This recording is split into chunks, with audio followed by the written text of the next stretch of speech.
The Falmouth Commodores fall to the Brewster Whitecaps by a final score of 7-2.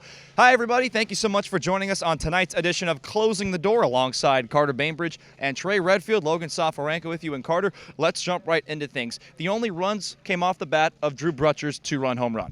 Yeah, on such a hot day early on when it was 3-2 heading into the third inning, we thought it was going to be a high-scoring shootout kind of game, especially after that two-run blast by Drew Brutcher. No doubter to right field. He's been swinging the bat very, very well since the calendar turned over to July. That average over 250 for the month, and he's hit a couple home runs now. The last one was against Hyannis in the ninth inning, the team the Dores play tomorrow. So for Brutcher, hot bat right now, that's going to pay dividends for a team that is otherwise playing pretty cold ball right now. Yeah, Brutcher, 3 home runs on the season. The first one he pulled to right field. Second one he shot into the left center gap. And then today he pulled one to right field. And Trey, Brewster took something out of the Falmouth Commodore notebook in getting 3 runs, not 4, but 3 runs in the top of the first inning. Yeah, it was still in the notes, and you're not going to remember everything, but you take advantage of it either way, right? Brewster put up a 3 spot, a triple, and a couple of doubles in there as well. Josh Roberge was, a little rusty in that top half of the first inning, but after that he started to get it going, and like you said, took it out of the notebook, scored some runs,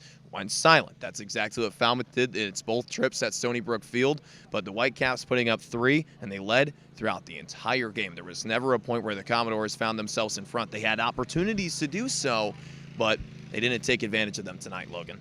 Well, in consecutive nights for the Falmouth Commodores, the Falmouth Commodore catcher has thrown out a batter. Last night, it was Josiah Cromwell. Tonight, it was Jacob Cozart as he gunned down Ryan Lasko 3 times tonight. Yeah, the Brewster Whitecaps came into this game tied for second in the entire Cape League in stolen bases. And they did a lot of running tonight, but not very successfully. Jacob Cozart back in the lineup for the first time in a few days today, resuming his starting catcher duties. He threw out Ryan Lasko 3 separate times on the base path, so the Whitecaps didn't get to play exactly how they wanted. They didn't run the bases quite as freely as they usually do, but Jacob Cozart had a statement defensive performance today, that's for sure.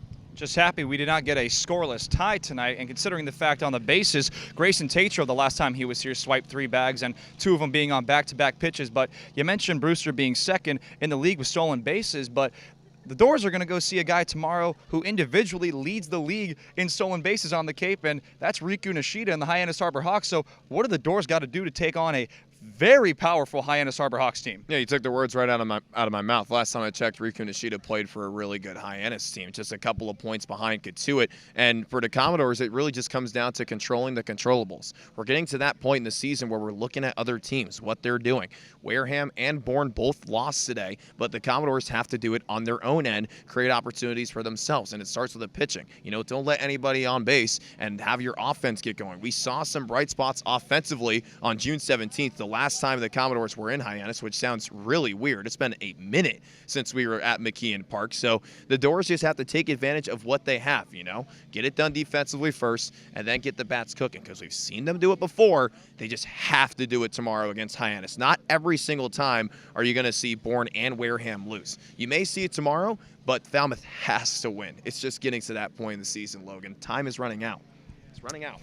Well, the Hyannis Harbor Hawks enter today trailing by Katuitt in the Western Division by just 1 point. And you mentioned it's been a while since we've been to McKeon Park. June 17th was the last time the Dores were over in Hyannis, but that's where they're going to be tomorrow as Drew Summers is on the mound. The lefty, who is yet to allow an earned run this summer, is looking to keep that trend alive against a very hot Hyannis Harbor Hawks team. On behalf of Carter Bainbridge, Trey Redfield, and Logan Soforenko, we're saying good night, and we'll see you tomorrow at 6 p.m. on the Falmouth Commodores Radio Broadcast Network.